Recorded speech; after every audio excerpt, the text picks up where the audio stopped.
de discipulado, e há algo importante que a igreja precisa também incorporar, nós todos precisamos incorporar na nossa mente, no nosso coração. Nós, como batistas bíblicos, e nossa igreja de Vila Rosa, que é uma igreja batista bíblica, nós temos uma identidade. Então é importante que nós consigamos entender a realidade dessa nossa identidade. Quem somos, o que nós cremos e para onde nós vamos. O que a gente está fazendo aqui? Então, esse estudo também ele visa dar essa clareza para cada um de nós. E como que a gente pretende dar essa clareza? Entendendo que a nossa identidade ela é construída sobre um alicerce. Nesse alicerce nós colocamos pilares, em cima desse pilar existe uma coisa que a gente vai fazer todo dia, todo momento, toda hora, que é a nossa missão. E lá na frente, qual é o nosso objetivo, o nosso horizonte? Nosso horizonte é a nossa visão, é aquilo que a gente quer ser quando crescer, digamos assim. Então, pensando nisso, pensando nessa realidade, deixa eu só ver se eu fiz certo. Isso, fiz certo. Então, pensando nessa realidade, o alicerce principal da nossa vida qual é? Qual é o alicerce principal da sua vida? Qual deve ser o alicerce principal da sua vida? A palavra de Deus. Irmãos, isso é inegociável. A palavra é a nossa regra de fé, de prática e de conduta cristã. Então, amamos a palavra de Deus, por isso que nós temos uma escola bíblica, porque amamos estudar a palavra do Senhor. Amamos a Bíblia, por isso nós fizemos o desafio dos irmãos fazerem a leitura bíblica em um ano, para que você conheça a santa palavra do Senhor nosso Deus. Irmãos, isso é tão importante porque, posto esse alicerce, a gente precisa colocar os pilares. Quais são os pilares? É o pilar da comunhão, do amor, do louvor, do discipulado. Então, eu falei e vou ressaltar novamente. Semana passada eu falei, o pilar do discipulado é um pilar só. Dentro dessa construção, ele é um pilar. E todas essas coisas, elas vão sustentar a nossa casa.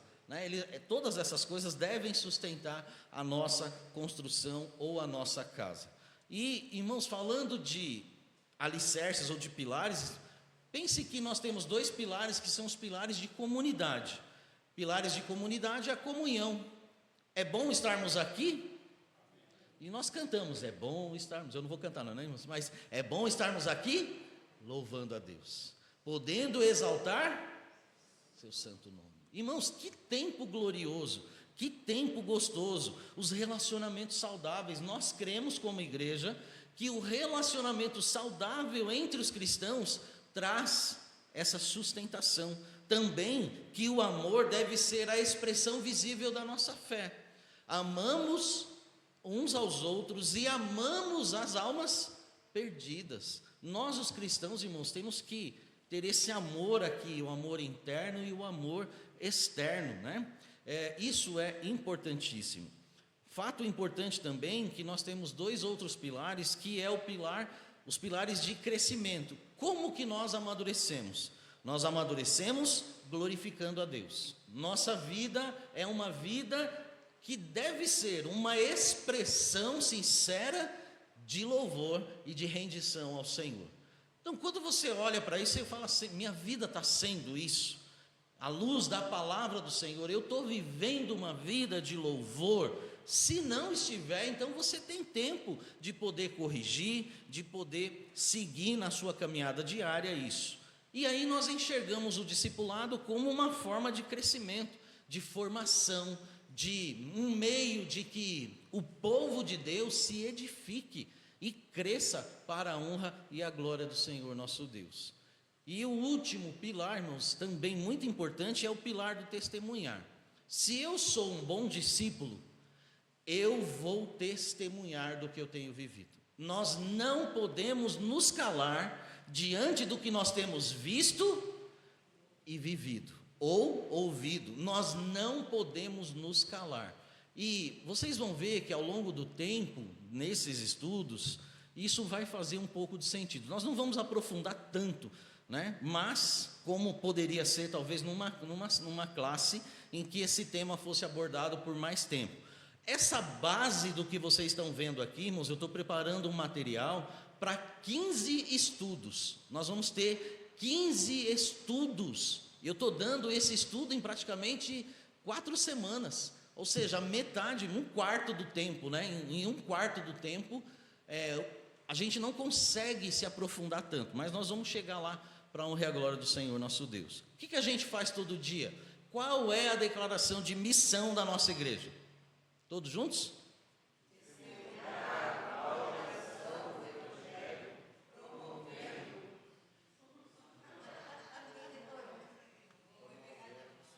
Peguei vocês, hein? É a visão agora? Deixa eu voltar aqui, gente, me perdoe. Visão. É assim mesmo, assim mesmo. Não preocupa não, que tu faz ao vivo, é assim mesmo. Vamos lá? Qual é a missão da nossa igreja?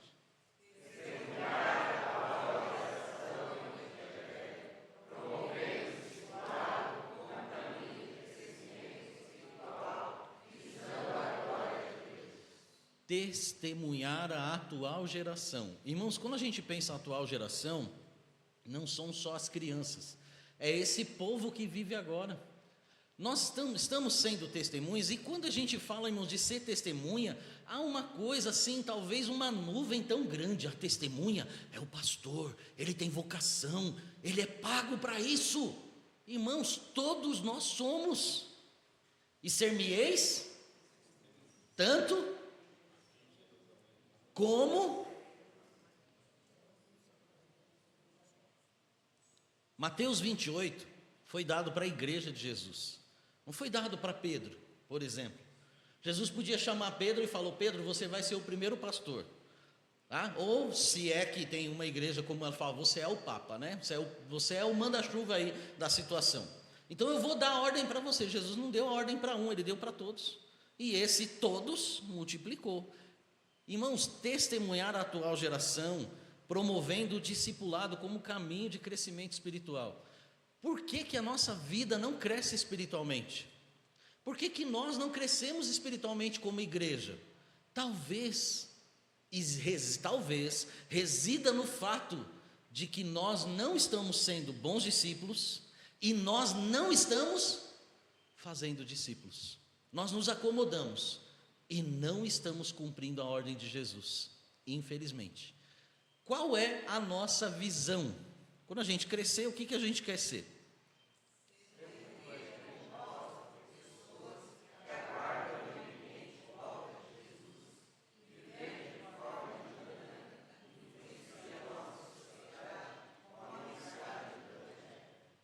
Sermos uma igreja. Eu vou falar a frase e você repete, tá bom? Sermos uma igreja composta por pessoas.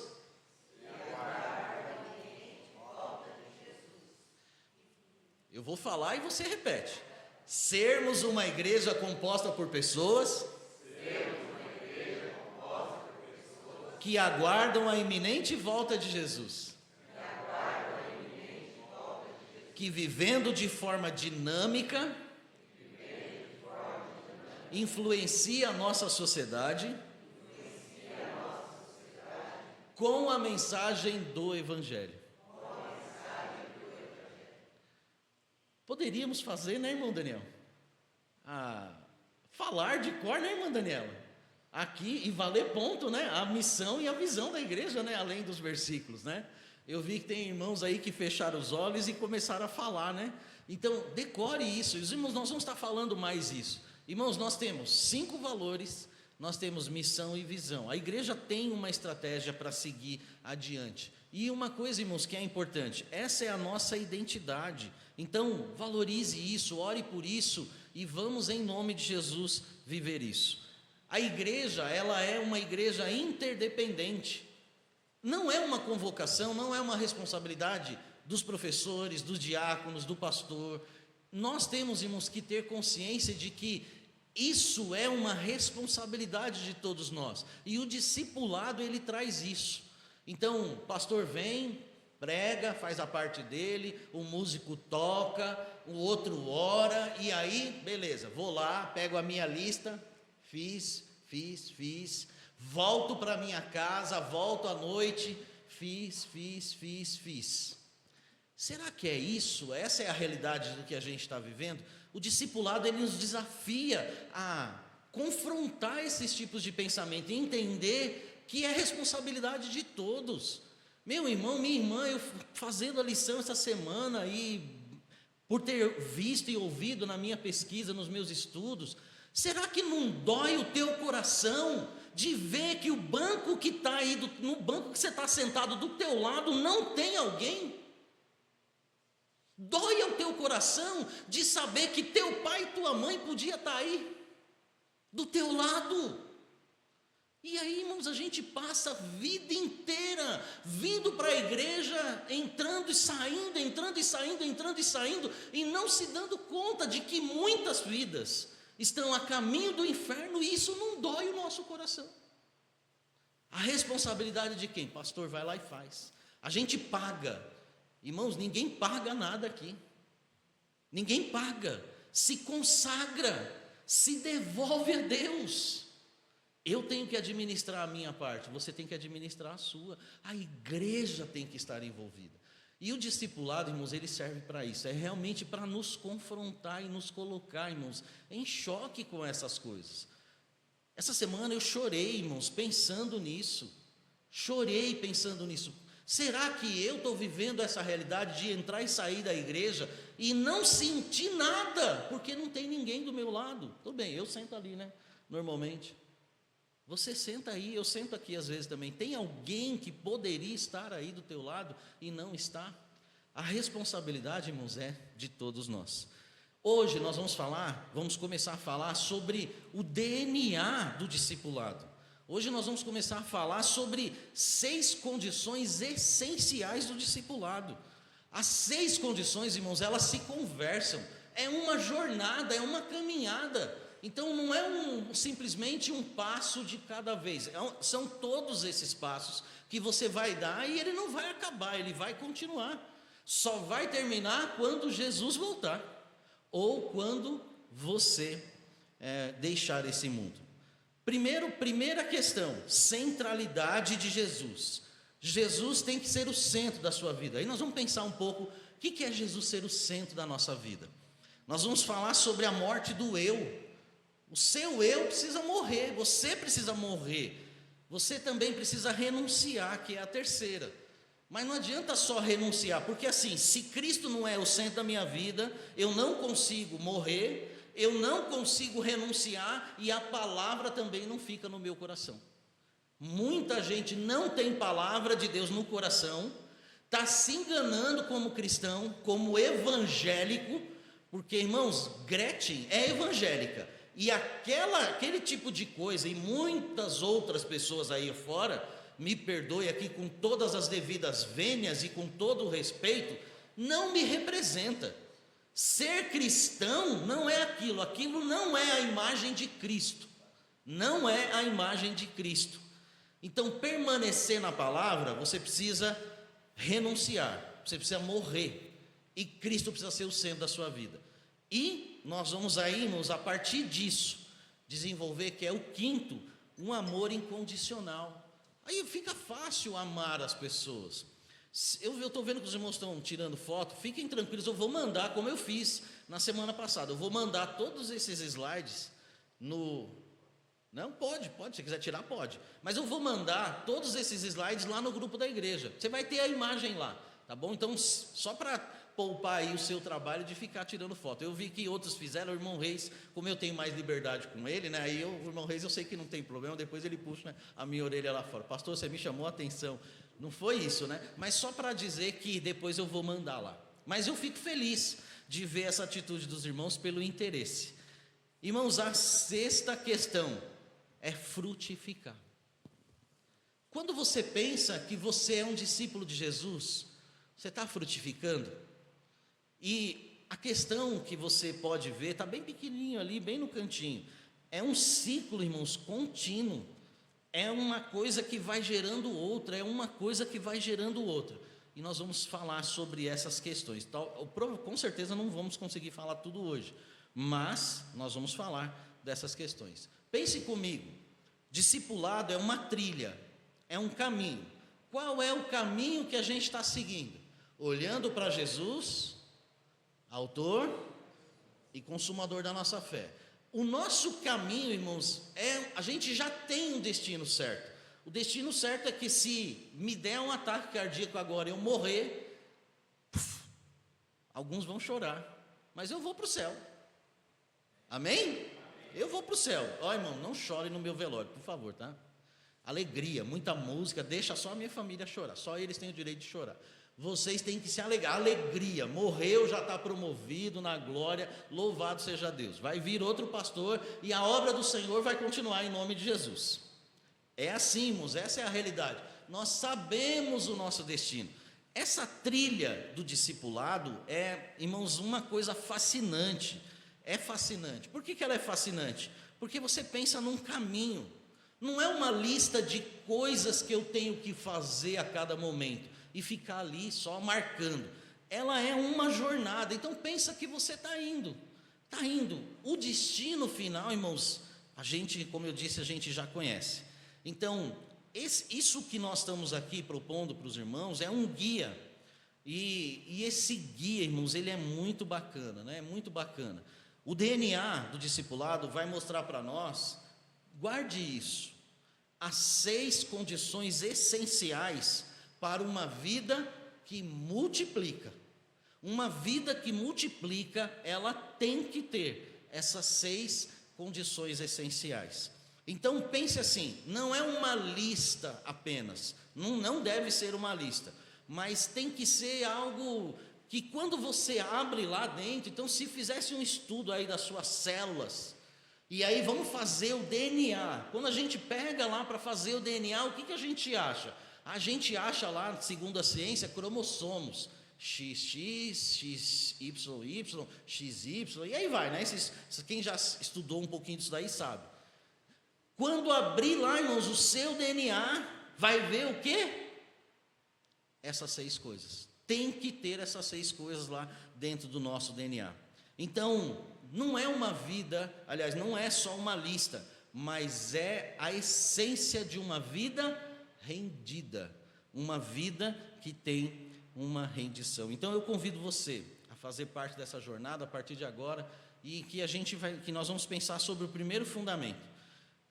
Lucas 14, 26, eu quero que você abra lá no versículo 25. Por favor, abra comigo lá. Alguns versículos, para facilitar e a gente ganhar tempo, eu deixei projetado, vai ficar projetado. Mas vamos ler todo esse texto. Eu preguei recentemente nesse texto, já dei aula também falando desse texto. Lucas 14, 25 a 35, eu quero ler e quero que você me acompanhe na leitura, por favor. Lucas 14, 25 eu leio, 26 todos vocês leem e assim por diante.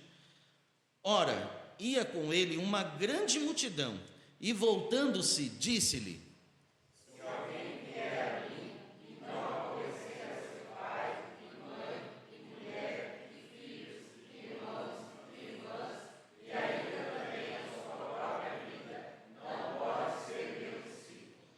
E qualquer que não levar a sua cruz e não vier após mim, não pode ser meu discípulo. Pois qual de nós, querer edificar uma torre, não se assenta primeiro a fazer as contas dos gastos, para ver se para que não aconteça que depois de haver posto os alicerces, e não a podendo acabar, todos os que a virem, comecem a escarnecer dele. Dizendo, este homem começou a edificar e não pode acabar. Ou qual é o rei que, indo à guerra, a pelejar contra outro rei, não se assenta primeiro a tomar conselho sobre si com 10.000 pode sair ao encontro do que vem contra ele com 20.000?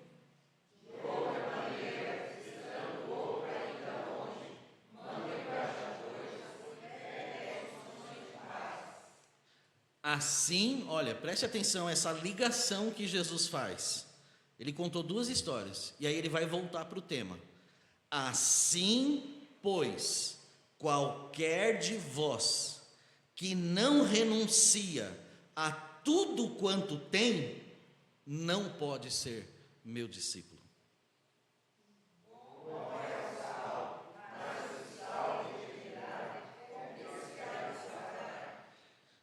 Nem presta para a terra, nem para o monturo. Lançam-no fora.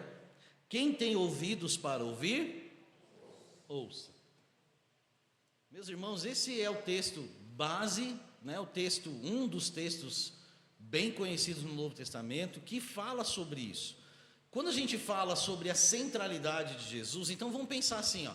Jesus, a centralidade de Jesus é o marco inicial da nossa jornada. Então, pensa num caminho, opa, aqui tem um marco, tem uma pedra aqui, tem uma inscrição. Qual que é a inscrição? Nessa pedra aqui tem uma inscrição.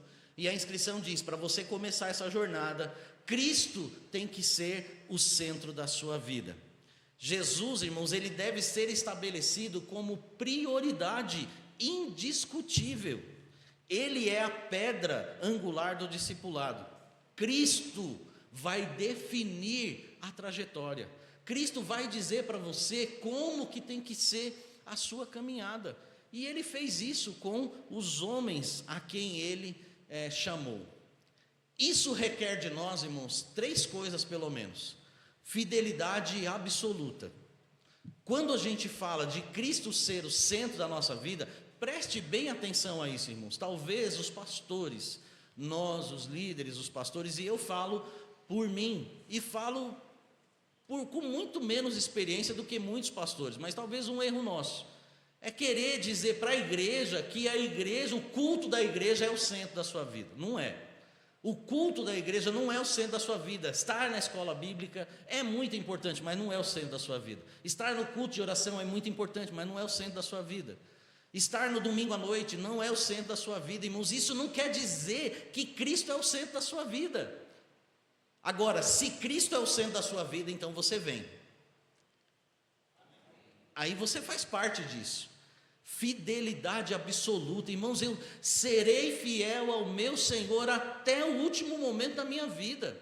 A irmã Miriam colocou no grupo da igreja um link de Instagram, e lá fala de uma mulher que ela era professora num país que tem perseguição. E eu não sei se a história é verídica, eu não tive tempo de buscar a origem para saber se é. Mas, irmãos, fidelidade absoluta diz, nem que eu tenha que pagar com a minha vida, mesmo que se eu tiver que morrer, eu vou continuar dizendo que Jesus é meu Senhor. Eu vou continuar dizendo que Jesus é meu Salvador. E aí, amém, glória a Deus, aleluia. Se a perseguição tivesse aqui, irmãos, se entrasse aí a polícia agora aí, vamos matar aí o pastor, metade dos crentes aqui já tinha corrido e ia embora. Estou falando mentira? Até eu mesmo talvez, irmãos. Nós somos, irmãos, medrosos. Cristo sabe disso. Mas precisa haver, irmãos, em nós uma fidelidade absoluta. Tem coisas que não devem ser só pensadas assim, eu posso fazer. Irmãos, hoje em dia é uma questão que o mundo trouxe, é seu corpo, suas regras, seu corpo, você faz o que você quer, é sua vida, sua consciência, seu corpo não pertence mais a você, desde o momento que você entregou a vida a Cristo, sua mente não pertence mais a você, então não é seu corpo, não são suas regras, existe uma regra de fé e prática. Qual é essa regra de fé e prática? E nós, irmãos, como cristãos, precisamos viver isso, ser verdadeiro discípulo de Jesus. Fidelidade absoluta, prioridade indiscutível. Cristo tem que ser o centro da nossa vida, e Ele tem que ser o ponto de partida. E aí, irmãos, isso faz sentido, sabe por quê? Porque tem muita gente que lá na frente não consegue corresponder. Por que ela não consegue corresponder? Porque ela não foi ensinada, esse é um ponto. E talvez porque Cristo verdadeiramente não entrou no coração dela. Porque os demais passos eles vão se seguir. Se Cristo entrar, Ele vai ser o centro. E se ele for o centro, o segundo passo, o terceiro, o quarto, o quinto, o sexto vão acontecer. Mas se Cristo não entrar, vai ter problema nessa jornada. E essa é a dificuldade de muita gente, infelizmente. Se alguém quiser comentar alguma coisa, né, rapidamente, aí você pode levantar a mão e eu dou a oportunidade a você. Irmãos, há uma bússola que nós precisamos entender. Todo o caminho, toda a jornada precisa de: para onde eu vou? Que vida cristã é essa que você não sabe para onde você vai? Você tem a mesma maturidade de anos atrás, de quando você entregou a vida a Cristo. Como que pode isso? Como que pode você conhecer os mesmos versículos bíblicos que você conhecia 30, 40, 50 anos atrás, e não houve histórias, não houve mudanças na nossa vida? Cristo está sendo o centro da nossa vida. Cristo está sendo o centro, e a gente vai entender um pouquinho disso, pensando assim, irmãos. Para muita gente, a carreira, a família, a reputação, os bens, eles são sempre maiores e se avolumam. Cristo está no centro, mas olha o tamanho de Cristo. Olha como Cristo, irmãos, está ocupando o centro dessa vida. Qual seria o ideal? O ideal seria que Cristo, sendo o centro, ele seja sempre o centro, e todas as demais coisas, não que sejam secundárias propriamente ditas. Isso, irmãos, a centralidade de Cristo requer o direcionamento do nosso amor. Muitas pessoas estão direcionando o amor para a carreira, muitas pessoas estão direcionando o amor para a família, eu tenho um status quo, ou seja, eu tenho uma reputação a zelar, eu tenho meus bens, meu dinheiro, minhas viagens, seu que Deus pode tirar de um minuto para o outro. Amor, o que Cristo quer dizer? Em Lucas 14, 26, aborrecer família não é deixar sua família com raiva de você. Aborrecer a sua família é dizer assim: eu amo a Deus mais, e a Rose tem que saber disso, eu a amo, mas eu amo mais a Deus do que ela. Se ela ver isso na minha vida, ela deve ficar feliz. Meu marido, independente dele ser pastor ou não, ele é um cristão, ele é discípulo, ele ama mais a Deus do que a mim. Deus, irmãos, tem que ser o centro da nossa vida. Tem pai, tem mãe que morre pelos filhos. E eu falo morrer, irmãos, assim, eu faço de tudo pelos meus filhos. Eu faço de tudo. Mas tudo eu devo fazer para Deus. Por Deus, entende? Aonde que estão os seus valores? Seus valores, o seu amor, a sua vida está concentrada em coisas, e a gente vem aqui na igreja e diz: para te louvar, ó Rei dos Reis, foi que eu nasci, ó Rei Jesus, eu quero dedicar toda a minha vida. Está dedicando o quê, irmão? O que a gente está? Tudo entregarei, entregou sua família para Deus? Quando a nossa família, que não é cristã, olha para nós e fala assim: nossa, ali realmente ele ama a Deus. Irmãos, amar a Deus vai fazer com que a sua família enxergue que Cristo, que Deus é o valor maior da sua vida. Vai fazer sentido para eles, e eles vão querer, com certeza, viver essa realidade de vida. Aí a troca. Por que Cristo tem que ser o central? Porque o meu amor não estão nas coisas dessa vida. Minha família, irmãos, Deus pode tirar de uma hora para outra. Minha carreira, Deus pode tirar. Irmãos, eu vivia uma carreira até boa no banco, né? Estava seguindo minha carreira. Minha família, graças a Deus, ficou comigo, né? Minha esposa, graças a Deus, ficou comigo.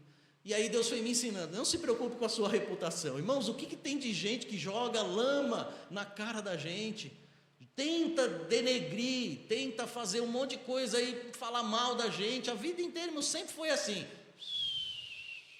Os bens, mas Cristo nunca saiu da nossa vida. Entende, irmãos? Cristo nunca saiu. Aí você consegue corresponder com certas coisas. Então a bússola que Jesus quer dar para a gente é dizer para você, crente, o que é mais importante para você? É o seu dinheiro? Para algumas pessoas infelizmente, dinheiro, o tempo, irmãos, das pessoas, tempo de qualidade. Me perdoe aqui, irmãos, eu não estou dizendo que você não deva ter. Tempo de qualidade que eu aprendi na minha infância é dentro da igreja. Eu espero que você goste disso. Tempo de qualidade é estar com sua família, ouvindo uma música de Deus. Tempo de qualidade, irmãos, não pode ser gasto com outras coisas. Se Cristo é o centro da nossa vida, não pode ser gasto com outras coisas que roubem tanto a nossa espiritualidade. A nossa energia está sendo gasta com o quê? Aonde nós estamos depositando o nosso dinheiro, nosso tempo, nossa energia? Irmãos, é muito importante que nós tenhamos essa consciência a cada dia. Você tem visto isso ser algo, você entende que isso faz sentido para a sua vida? Faz sentido ou não? É para você, o discipulado é para isso, é para você olhar para dentro de você e ver, será que está tudo certo mesmo? Eu estou sendo realmente um discípulo de Jesus? Só voltar aqui, versículo 26, todos juntos, leiam aí, por favor.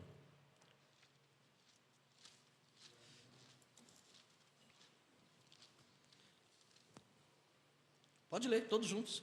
Se alguém vier a mim e não aborrecer seu pai, e mãe, e mulher, e filhos, e irmãos, e irmãs, e ainda também a sua própria vida, não pode ser meu discípulo. Tem uma série de coisas interessantes nesse versículo. Muitas coisas que são coisas exteriores, mas a última coisa é uma coisa que faz a gente olhar para dentro. Você tem um amor maior pela sua vida do que Cristo? Se a sua própria vida é mais valorizada por você do que Cristo, e olha, irmãos, que nós lemos o texto de Paulo, que o irmão leu hoje. Se você ler lá em 2 Timóteo, capítulo 3, você vai ver que do versículo 1 ao versículo 13, o apóstolo Paulo vai dar, irmãos, o escrito de como os dias de hoje, de como tem sido os dias de hoje. E depois do versículo 14 até o versículo 17, são 4 versículos, 13 versículos para falar do mundo, e 4 versículos para falar do povo de Deus. Vamos dar uma lida lá? 2 Timóteo, aproveitar que o irmão Daniel leu, me despertou. 2 Timóteo 3, de 1 em diante, mas eu não vou ler tudo, só vou citar aqui para você. Sabe, porém, isso, que nos últimos dias sobrevirão tempos difíceis ou trabalhosos, porque haverão homens avarentos, presunçosos, soberbos, blasfemos, desobedientes aos pais e mães, ingratos e profanos. Irmãos, isso aqui é o retrato de quem vive para si, é o retrato de quem ama a si mesmo. Isso aqui é você? Isso aqui espelha aquilo que você... Não, a gente olha para um texto desse, misericórdia, pastor, isso aqui não sou eu não, amém, glória a Deus, aleluia. Não pode ser você mesmo, sem afeto natural, irreconciliáveis, caluniadores, intemperantes. E Paulo vai dando aqui, irmãos, uma lista extensa do que é o coração, quais são os valores dessas vidas naquela época, e na época de hoje não é diferente. Olha o versículo 7, que aprendem sempre e nunca podem chegar ao conhecimento da verdade. Pessoas estão aprendendo, mas por quê? Porque não conseguem entender que ela precisa ter uma vida diferente. Aí, beleza, você vai ler até o versículo número 13, aí ele vai dizer para Timóteo, no versículo 14, irmãos, eu achei tão interessante isso, porque são 4 versículos para falar do que o homem de Deus precisa, um monte de coisa dos outros, do mundano, do profano, mas o santo, olha o que ele precisa. Tu, porém, permanece. Meu irmão, minha irmã, permaneça naquilo em que você aprendeu, de que foste instruído, sabendo de quem o tens aprendido, e que desde a tua meninice sabes os contos do vigário, que sabes o quê? Os poemas dos grandes escritores. que sabes a grande filosofia grega, romana, ou seja lá o que for, que sabe o quê? As sagradas letras ou as sagradas escrituras. E o que essas escrituras podem fazer? Que podem fazer-te sábio para a salvação pela fé que há em Cristo Jesus. Toda a escritura é divinamente inspirada e proveitosa para ensinar, para repreender, para corrigir, para instruir em justiça, para que o homem de Deus seja perfeito e perfeitamente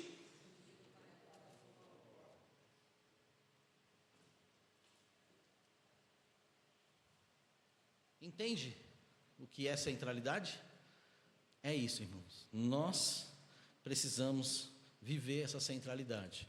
Uma vez que você tenha definido sua lealdade, então eu serei leal ao Senhor. Então, uma vez que você definiu a sua lealdade suprema a Cristo, você vai enfrentar imediatamente o custo disso. Então, você quer ser leal a Deus, quer viver realmente com Cristo como centro da sua vida, então pague o preço. Qual é o preço que você vai pagar? A necessidade diária de morrer para a sua própria vontade. Você vai morrer. Irmãos, hoje é o culto da morte hoje. É a aula da morte. Nós vamos morrer para nós mesmos. A morte do eu, irmãos, é a concretização prática de colocar Jesus em primeiro lugar. Coloquei Jesus em primeiro lugar, Ele é central na minha vida, beleza, agora eu preciso morrer. Então, morrer para mim mesmo significa ter a consciência da troca de vontade. Então, para o apóstolo Paulo dizer, não sou mais eu, mas Cristo vive em mim, a vida que vivo agora, vivo na fé do Filho de Deus, irmãos, isso é uma decisão consciente, é uma decisão consciente de alguém que se esforça. Paulo disse para Timóteo, permanece. Permanecer, irmãos, é aquilo que eu e você devemos fazer. Aí muitos crentes fazem o seguinte, a oração tem poder. A oração tem poder, a oração tem poder. Senhor, em nome de Jesus, Pai, me dá, Senhor Deus, consciência, me dá. Deus está lá, irmão, não vou fazer. Porque é você que tem que fazer. Isso quem tem que fazer é você. Você vai se ver diante de situações que é você que tem que corresponder com essas situações. Deus não vai, irmãos, fazer. Timóteo, permanece naquilo que você aprendeu, sabendo de quem você aprendeu. E ele aprendeu da avó, aprendeu da mãe, e ele aprendeu do apóstolo Paulo. 3 pessoas na vida dele, presentes ali para ensiná-lo. Então, irmãos, a decisão consciente, se Cristo está sendo o centro da nossa vida, conscientemente, as nossas ambições, os nossos desejos, eles têm que ser deixados de lado. E é interessante, irmãos, quando a gente pensa em bússola, a gente precisa pensar nessa orientação também. Se é uma jornada que a gente está seguindo, eu tenho que me negar, abnegar, deixar de lado. E o deixar de lado é justamente a concretização da centralização de Cristo. Então, sai a minha vida e entra uma outra vida. Isso não é anulação.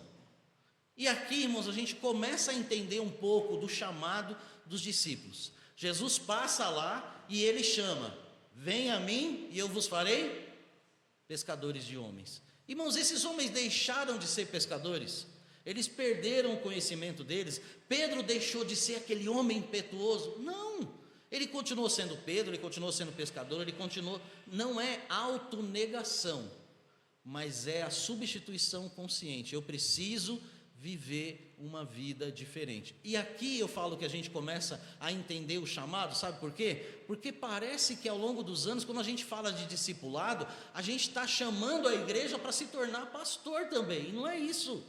Talvez os irmãos tenham o entendimento de que, agora a gente vai ter que ter responsabilidade com outras almas. Sim, isso é responsabilidade de todos, mas a responsabilidade espiritual e administrativa da igreja, do corpo de Cristo, Deus deu para um homem. Na atualidade sou eu, não tem outra pessoa por enquanto, só eu. Mas, irmãos, a responsabilidade de multiplicar essa vida de Cristo na vida dos outros é de todos nós. E nós precisamos ter essa consciência. Não é pastorear, não é vir pregar, não é visitar. Cada um de nós temos a responsabilidade de conduzir. E quando a gente pensa na concretização, a gente tem que pensar nisso: submissão constante, renúncia aos nossos planos. Que planos você tem? Quais são os planos da sua vida? Quais são as ações de rendição que você precisa mostrar diante de Deus? O que você precisa fazer para mostrar diante de Deus que você está rendido? Irmãos, quando eu falo rendido, é aquele negócio, talvez, e aí você me perdoe usar isso como exemplo, mas talvez para mim sirva como muito exemplo, porque eu era assim antes. Estou eu dirigindo, e antigamente, irmãos, o camarada fechava e eu...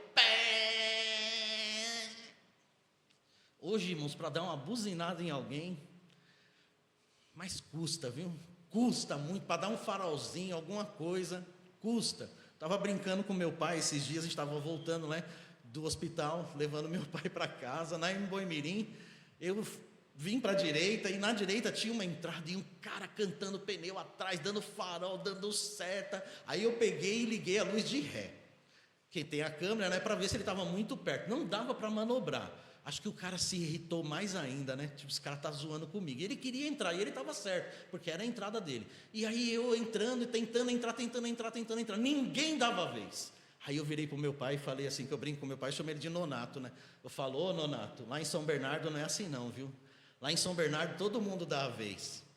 Que eu dou a vez, irmãos, para todo mundo. Vamos ajudar o motorista, está em dificuldade. As pessoas não querem mais saber.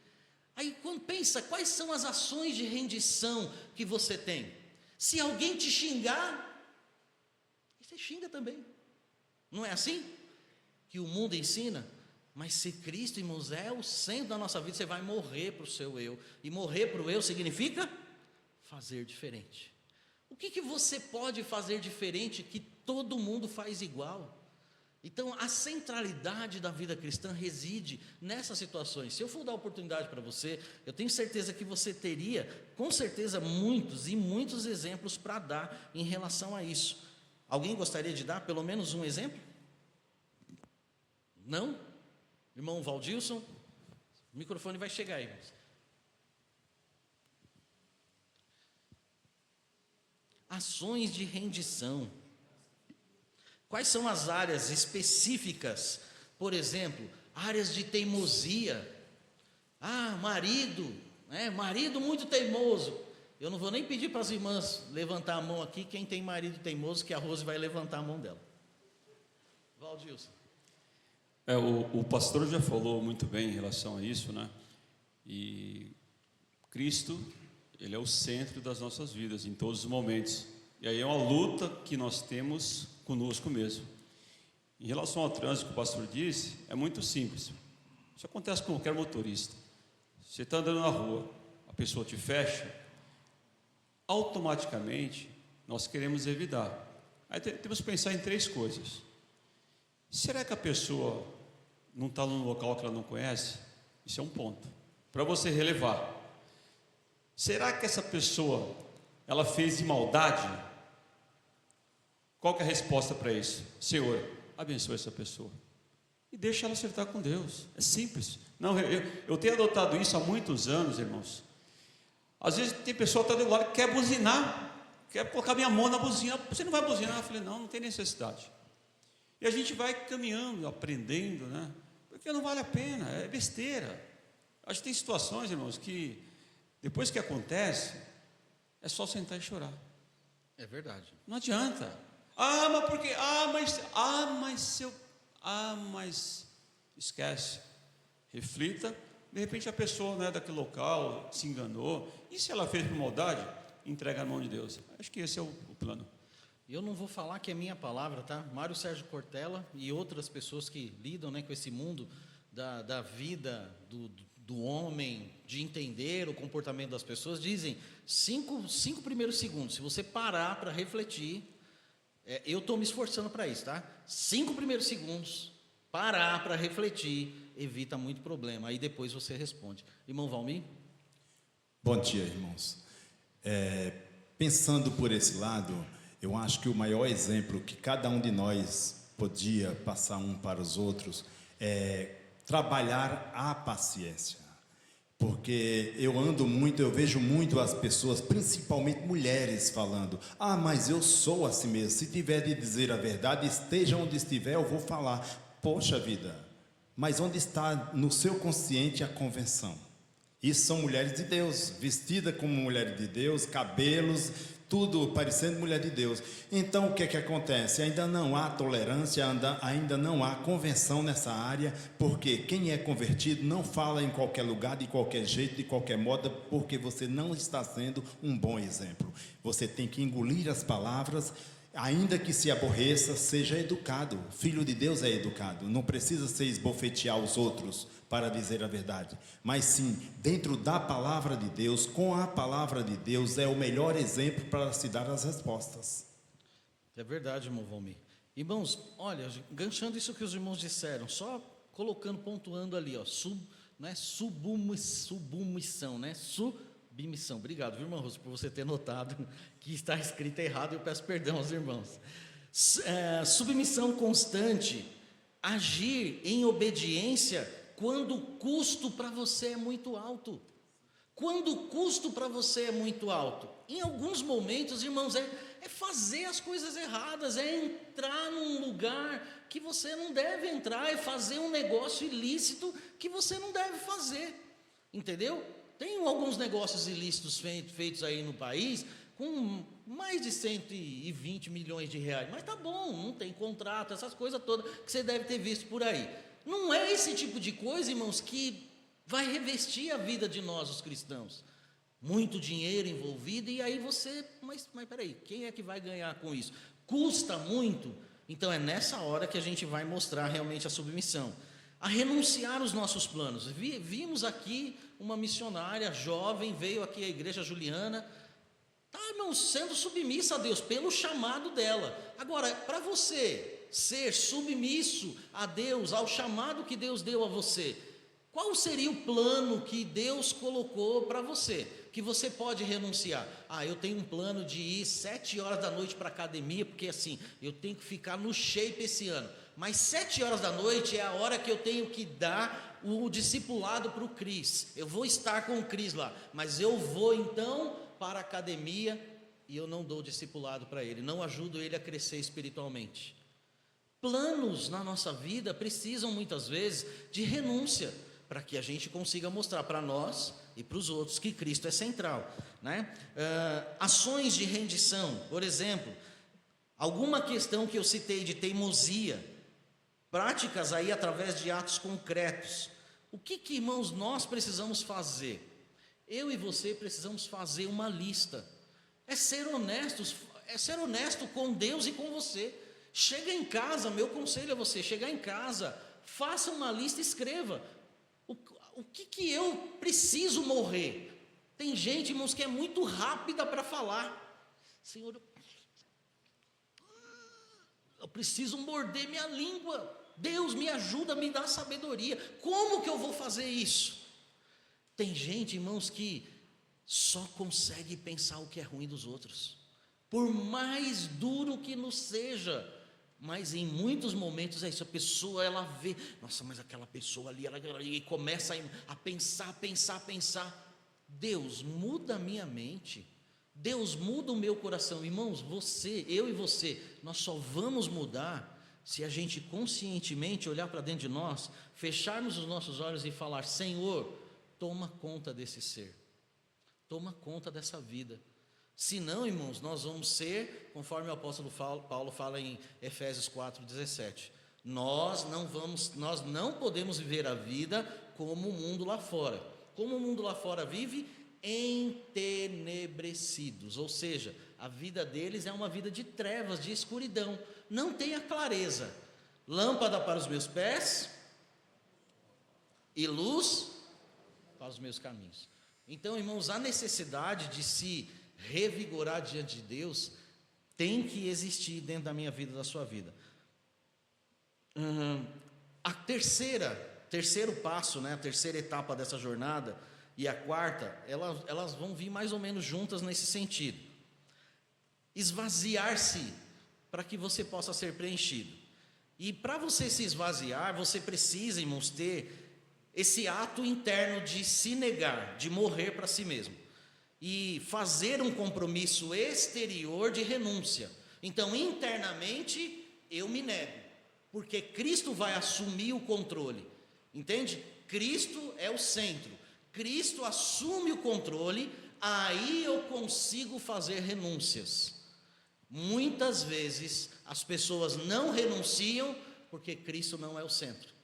Porque não é Cristo que está vivendo na sua vida, mas é você que está vivendo a sua vida, achando que Cristo é o Senhor da sua vida. O Senhor da sua vida tem sido você, porque é você que toma as decisões, é você que faz todas as etapas da sua jornada, que você tem seguido. E se for assim, você não consegue renunciar. E interessante, irmãos, para nós é interessante notar esse ponto. Deixa eu só voltar aqui na minha apresentação. É interessante esse ponto, por quê? Porque esvaziamento, que é essa evidência desse coração transformado, não trata só apenas, irmãos, de abandonar os bens. Agora eu sou uma pessoa de Deus, eu não me apego com as coisas daqui desse mundo. Tem uma música, né, que eu gosto de ouvir, eu não me apego com os bens desse mundo. Mas não é isso, irmãos, mas é uma mudança fundamental no seu sistema de valores. Você vai desapegar daquilo que compete com Cristo. Não é desapegar das coisas, mas desapegar daquilo que compete com Cristo. Deu para entender a diferença? Existe, irmãos, uma diferença grande. Agora, pode ser que a sua carreira, os seus bens, a sua família, que ocupam o lugar de Cristo hoje, sejam essas mesmas coisas. Pode ser.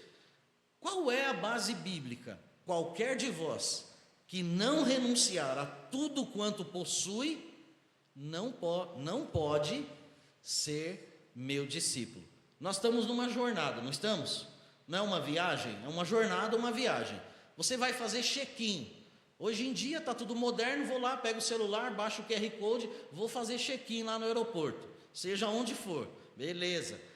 Vamos ver o que tem dentro da sua bagagem. A sua mala está muito grande, está muito pesada, você tem que pagar normalmente para despachar a bagagem. Quanto mais peso, mais você paga. Irmãos, tem crente e tem gente viajando nessa jornada com coisas dentro da mala que não deveriam ter. Tem coisas que não deveriam estar dentro da sua mala. Você fez o check-in lá no começo da jornada. Qual é o check-in? Cristo é o centro da minha vida. Eu renuncio, eu morro para mim mesmo. E agora eu estou renunciando. E renunciar, se esvaziar, significa tirar da sua bagagem aquilo que não deve estar na sua bagagem. O que talvez esteja aí na sua bagagem, que é importante você e eu entendermos? Será que as riquezas dessa vida não está dentro da sua bagagem? E não acumuleis tesouros, mas aonde?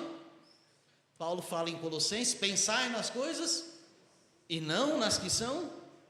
Quais são as coisas que estão ocupando a sua mente, irmãos? Meu irmão, minha irmã, o que está ocupando a sua mente? Está ocupando a minha mente, eu não vou descansar, eu não vou dormir enquanto eu não conseguir comprar aquele carro, enquanto eu não conseguir comprar minha casa, enquanto você pensa nessas coisas, que deve pensar, mas enquanto você pensa nessas coisas, pai, mãe, sobrinhos, avô, avó, tio, tia, vizinhos, estão indo para o inferno. Está fazendo parte da nossa bagagem. Talvez a coroa ali é para representar assim, que você é o rei da sua vida, você é a pessoa mais importante do seu ser. O Espírito Santo, irmãos, nós damos um cartão vermelho para o Espírito Santo. Espírito Santo, você está fora do jogo, tchau. Quem é que domina a sua vida? Fazer parte, aliviar a bagagem, irmãos, essas fotinhos aí, talvez, aqueles momentos gostosos que a gente tem que ter mesmo, né? Passear, viajar, estar com a família, mas isso tudo está ocupando o centro da sua vida, está ocupando a sua bagagem. Cristo, irmãos, Ele quer aliviar. Vinde a mim, vós que estáis cansados. Agora preste atenção. Vinde a mim, quem está cansado e oprimido. Tem gente que está cansada e oprimida à toa. Por quê? Porque pode trocar o fardo com Jesus. Então deixe essas coisas nas mãos de Jesus, deixa Deus cuidar dessas coisas. Irmãos, eu não estou falando que você vai pegar todo o seu recurso financeiro, vou gastar tudo, você tem que economizar, você tem que fazer uma série de coisas. Isso é normal, mas entenda bem isso não é o centro da sua vida.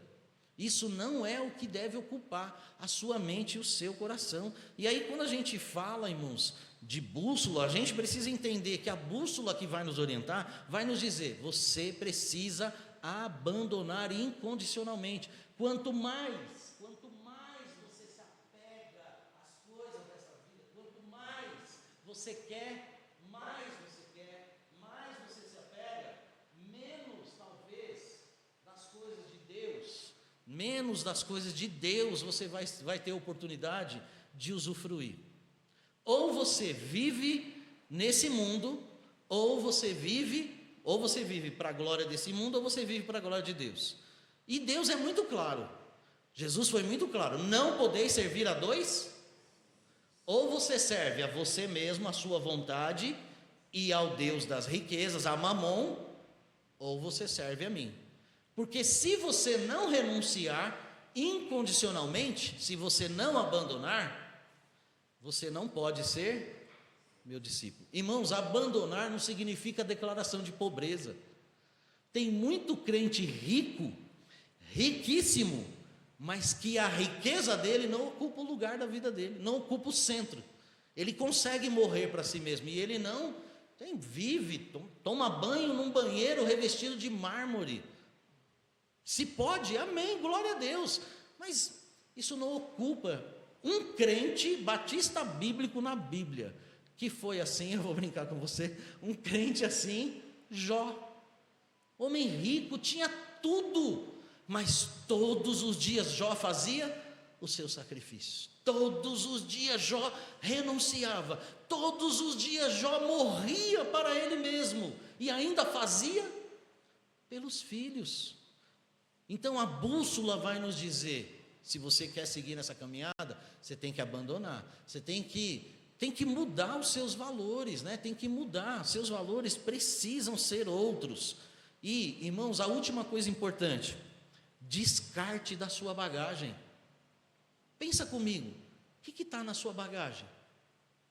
Você levaria dentro da bagagem, por exemplo, você vai viajar, fazer uma viagem aí, e os irmãos aqui na igreja, graças a Deus, e faça mesmo se você tem a oportunidade de viajar, você vai levar carne podre aí, você pega a carne, vai pegar a carne já passada e vai levar para a sua viagem? Você não leva, você vai levar alguma coisa estragada para você comer lá, não faz sentido. Nós não vamos levar na nossa bagagem aquilo que a traça e a ferrugem corroem. A traça e a ferrugem corrói e vai corroer a sua fé, vai corroer também momentos da sua vida e questões da sua vida que não fazem sentido. Então, tira da sua bagagem essas coisas. Então, abandonar, né? Se abnegar, é isso, é você tirar. E a quarta coisa, irmãos, importante, é você permanecer na palavra do Senhor. Esvaziar-se do mundo abre espaço para você mergulhar nas Escrituras, que é o principal meio de conhecimento. E aí a Bíblia vai dizer para nós, lá está bem pequenininho, deixa eu ver se eu consegui, não projetei o versículo, mas em João 8,31 a Bíblia vai dizer, se permanecerdes na minha palavra, verdadeiramente sereis meus discípulos. Se vocês permanecerem nas minhas palavras, verdadeiramente vocês serão reconhecidos como meus discípulos. Irmãos, discípulo faz aquilo que um mestre ordena, faz aquilo que o mestre diz para ser feito, sem sombra de dúvida deve ser feito. Então preste atenção a isso. A igreja, irmãos, estrategicamente colocou para você, para te ajudar e para te abençoar, um plano de leitura de 1 ano. Nesse plano de leitura, para te incentivar, você vai ganhar prêmios e você vai ganhar reconhecimento diante de Deus, vai falar versículos de cor, vai alegrar os irmãos aqui, vai colocar a palavra de Deus dentro do seu coração. escondi a tua palavra no meu coração. Só que antes de guardar, a Bíblia vai dizer: como purificará o Valfrido do seu caminho? Observando, com o olho, com o entendimento e guardando no coração, observando conforme a tua palavra. A tua palavra guardei no meu coração. Irmãos, Senhor, me ajuda a guardar a tua palavra. É igual o vídeo que eu vi de um menino estudando. Não sei se era na China, era no Japão. O menino passa uma página e faz assim, ó. Aí ele passa a outra página. Aí a pessoa coloca lá, né, como meme, dizendo: eu estudando para a prova no dia seguinte. Então não adianta você pegar, irmãos, e falar. Esse é o tipo de oração que Deus não faz, Deus não ouve isso. É aos poucos. Josué, não deixe de colocar diante dos teus olhos essa palavra. E, irmãos, essa leitura de um ano é muito propícia para que você possa fazer uma reflexão, uma aplicação no seu coração. Qual é o momento que você para assim, fecha os olhos e fica parado lá? O que o pastor pregou domingo? Eu fiquei feliz que na segunda-feira eu recebi uma mensagem de uma irmã, e ela está assistindo a transmissão, acredito eu. E aí ela disse assim: pastor, eu estou aqui fazendo minha devocional, aqui eu e meu marido, né, estavam lá orando provavelmente, e a gente está aqui digerindo ainda a mensagem de ontem à noite. Reflexão, entra semana, sai semana. O que você absorve? Qual é o seu compromisso? Irmão Valdilson foi muito feliz, irmãos. Uma excelente aula. Recomendo você a voltar e assistir as 2 aulas que ele tratou aqui sobre finanças. E ele fala que tem que ter o quê? Compromisso. Uma das coisas, não sei se foi exatamente essa palavra compromisso, mas entra lá no meio. E disciplina. Meu irmão, minha irmã, permanecer na palavra exige de cada um de nós compromisso, disciplina de ler. Ah, mas eu tenho que ler 10 capítulos? Hoje eu queria ler 10 capítulos da Bíblia como eu lia antigamente. Eu lia 10 do Velho e 10 do Novo, todos os dias. Hoje eu não consigo fazer mais isso. Mas a rotina mudou, as coisas mudaram. Mas a gente tem que ler. Compromisso, permanecer na palavra. Irmãos, isso vai abençoar a sua vida de uma forma tremendamente maravilhosa. Agora, preste atenção. Do lado exterior, Deus está trabalhando no lado exterior, e Deus está trabalhando no lado interior. E aí eu quero encerrar essa aula pensando com você no chamado de Jesus para os discípulos. Irmãos, se Jesus quisesse reformar, Ele chamaria para ser apóstolo dele toda aquela elite religiosa, e seria tremendamente maravilhoso. Por que seria maravilhoso? Porque aqueles homens já conheciam o Antigo Testamento. Só que eles já conheciam, mas eles não aplicavam. Então Jesus não reforma, Jesus ele transforma. E aí Jesus chama potes vazios, porque só dá para encher aquilo que está vazio. E se você se esvaziar de si mesmo, entenderam agora? Morra para você, renuncia tudo quanto você tem e se encha da palavra do Senhor. Jesus chamou homens que não tinham tanto conhecimento, eles eram vazios, porque eles podiam ser cheios. E aí eu termino aqui dizendo para você, a realidade interior de permanecer na palavra de Deus, inevitavelmente, 2 vezes escrito aí, inevitavelmente, produz o exterior mais visível. Qual é o exterior mais visível?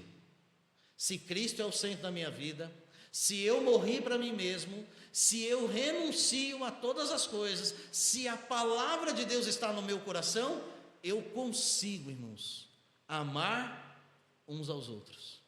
Eu consigo olhar para minha esposa com o amor de Deus e amar a minha esposa, apesar dos defeitos dela. Ela olha para mim e ela me ama, apesar dos meus milhares de defeitos, mas ela consegue me amar, porque ela sabe, e eu sei que tanto ela quanto eu, nós vamos nos esforçar cada dia para nós sermos melhores em Cristo Jesus. Irmãos, eu tenho assim alegria, mas uma alegria espiritual tão grande aqui na igreja, ultimamente, que eu tenho visto, irmãos, a transformação de irmãos e irmãs. Eu tenho visto o quanto Deus tem transformado vidas, e eu tenho dito para essas pessoas: eu não quero morrer sem que vocês saibam disso. Eu quero dizer para vocês, e eu vou dizer para todos vocês que eu estiver vendo isso, eu vou dizer para você: é notório o quanto você mudou, o quanto Deus tem trabalhado na sua vida. E por que Deus trabalha na vida de alguém? Porque essa pessoa dá brecha, porque ela está fazendo com que Cristo seja o centro da vida dela, porque ela está morrendo para si mesma, está renunciando, está abandonando coisas e está se enchendo da palavra do Senhor. Irmãos, a igreja é abençoada, o povo é um povo abençoado, e ser discípulo de Jesus é isso. Ser discípulo de Jesus é chegar nesse ponto de dizer para o irmão, para a irmã: eu amo você em Cristo Jesus. Irmãos, amar o irmão em Cristo Jesus não é dizer para o irmão: eu amo o irmão Elisvaldo apesar dos seus defeitos. Não é olhando os defeitos do irmão Elisvaldo. O irmão Elisvaldo vai olhar para o pastor Valfrido e vai dizer: pastor, eu te amo em Cristo Jesus. Não é amar apesar dos seus defeitos. Pastor, eu te amo em Cristo Jesus, porque eu vejo a vida de Cristo na tua vida. Eu vejo o irmão Elisvaldo, Cristo em tua vida. Eu amo o irmão em Cristo Jesus. Irmãos, amar os irmãos em Cristo Jesus não é esse amor grudento, esse amor de favor, de comer e de beber um na casa do outro. É o amor espiritual. Irmão Francisco, e eu vou terminar aqui com o exemplo dele. Irmão Francisco e irmã Iraci não vêm à igreja há muito tempo, mas eu vou na casa deles e eles falam: pastor, nós estamos ligados com a igreja. Por que nós estamos ligados com a igreja? Porque há uma ligação espiritual de amor. Irmãos, o quanto aprendi com o irmão Francisco, isso abençoador, ouvir de um homem tão simples, irmãos, uma teologia tão profunda. Aquela coisa simples de amor. O amor é o grude, é o que nos une, não é o sentimentalismo. Esse sentimentalismo que, se o irmão não me chamar para comer na casa dele, acabou o amor. Se o irmão falar meio atravessado comigo, acabou o amor. Isso é ser humano. Mas amar conforme o amor de Cristo é aquele amor que renuncia a tudo, que você erra, você pede perdão. Não, eu errei, ela errou, a pessoa que errou, então eu vou ficar aqui, aí fica lá, aquele bicão, enquanto não vir falar comigo. Cristo não, irmãos, Cristo sendo o centro, você consegue renunciar, entende a renúncia? O verdadeiro discipulado está aí, e a bênção é para a sua vida, a bênção é para todos. Amém? Ufa, vamos orar? Nosso Deus e Pai, Senhor Deus, tantas coisas, Pai, ouvimos, e aqui, meu Deus, são muitos os desafios, Pai, para a minha vida são muitos, Senhor, mas eu quero, Pai, pedir ao Senhor, em nome de Jesus, me ajude meus irmãos e minhas irmãs. Nós não estamos, Senhor Deus, numa aula, num momento, diante da Sua palavra, para ver defeitos, mas para ver o que Cristo pode fazer em nós e através de nós. Ajuda-nos, ó Deus, apesar de nossas fraquezas, apesar de nossas imperfeições, apesar de nossas incapacidades, inconstâncias e muitas vezes até com todas as nossas incoerências, Senhor, nos ajude para que nós possamos nos render verdadeiramente ao Senhor, abandonar, Pai, deixar de lado, nos encher da Sua palavra, deixar de lado todas as coisas, Senhor Deus, que estão pesando na nossa bagagem. Ajuda-nos, ó Deus, a verdadeiramente renunciar, a abandonar, ó Deus, aquilo que não coaduna com a Tua vontade. Ajuda-nos, ó Deus, a morrermos para nós mesmos, e que Cristo seja, Senhor Deus, o centro da nossa vida, verdadeiramente Cristo seja o centro de nossa vida. Pai, nos abençoe, e que essa lição, Senhor Deus, reverbere durante toda a semana, no coração e na mente de nossos irmãos e irmãs, porque o que nós estamos falando é algo que o Senhor deixou como muito aprazível para as nossas vidas e algo muito possível de se realizar, porque os teus filhos, apesar de tantos defeitos que eles tiveram, o Senhor trabalhou na vida deles e eles deixaram ser trabalhados pelo Senhor e eles foram uma bênção, e por isso o Evangelho chegou até nós. Que o Evangelho não pare em nós, mas que nós possamos levar o verdadeiro conhecimento da Tua verdadeira palavra aos corações que necessitam dessa verdade. Peço Tua bênção, graça e misericórdia para nós. Eu peço em nome de Jesus. Amém.